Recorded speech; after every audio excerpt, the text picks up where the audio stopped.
તો બદલાપુર રેપ કેસમાં આરોપીની મૃતદેહને દફનાવાયો. અક્ષય શિંદેના મૃતદેહને ઉલ્હાસનગર લવાયો હતો. શાંતિનગર સ્મશાન ભૂમિમાં લાવી દફનાવવામાં આવ્યો. સ્મશાન ભૂમિ ખાતે ભારે પોલીસ બંદોબસ્ત વચ્ચે દફન વિધિ યોજાઈ હતી. તો બદલાપુર રેપ કેસના આરોપીના મૃતદેહને દફનાવવામાં આવ્યો છે. અક્ષય શિંદેના મૃતદેહને ઉલ્હાસનગર લાવવામાં આવ્યો છે. શાંતિનગર સ્મશાન ભૂમિમાં તેને લાવવામાં આવ્યો હતો. તેના પાર્થિવ દેહને સ્મશાન વિધિ કરતી વખતે મોટી સંખ્યામાં લોકો ઉમટ્યા હતા. સ્મશાન ભૂમિમાં લાવી દફનાવવામાં આવ્યો. સ્મશાન ભૂમિ ખાતે ભારે ચુસ્ત પોલીસ બંદોબસ્ત વચ્ચે આ દફન વિધિ યોજાઈ હતી. બદલાપુર રેપ કેસના આરોપીને મૃતદેહને લાવવામાં આવ્યો છે. ચુસ્ત પોલીસ બંદોબસ્ત વચ્ચે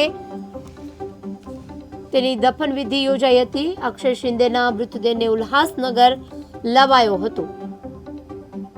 ચુસ્ત પોલીસ બંદોબસ્ત વચ્ચે કોઈ પણ અનિચ્છનીય બનાવ ન બને તેની ખાસ તકેદારી રાખી સ્મશાન ભૂમિ ખાતે ચુસ્ત બંદોબસ્ત વચ્ચે દફન વિધિ યોજાઈ હતી.